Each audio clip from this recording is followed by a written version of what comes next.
সবাই ভালো আছো? আবার একটা নতুন ব্লগ নিয়ে চলে এলাম। এটা 25 তারিখের ব্লগ।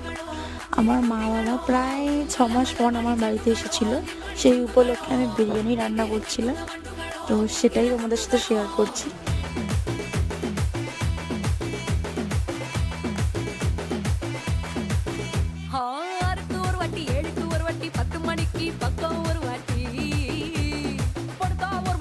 এই রান্না শেষ করে সবাইকে নিয়ে একটু মেলায় গিয়েছিলাম। আমাদের পাশে খ্রিস্টান মেলা হয়েছিল, সেখানে গিয়ে একটু মেলায় ঘুরলাম। আর যার দাম, কিছু খেতে ইচ্ছা করছিল না, কারণ বাড়িতে এসেই খাবো। তো ওদের খাওয়াটা আর তুলিনি, তো আমি যা খেয়েছিলাম সেটাই তোমাদের সাথে শেয়ার করলাম। আজকের পর্যন্ত এইটুকুই ব্লগ শেয়ার করলাম। দেখা হচ্ছে পরের ভিডিওতে। আর এই সব জিনিসপত্র কিনেছিলাম সেটাও দেখালাম। টাটা, সবাই ভালো থেকো, সুস্থ থেকো। দেখা হচ্ছে নতুন একটা ভিডিওতে। সবাই ভালো থেকো।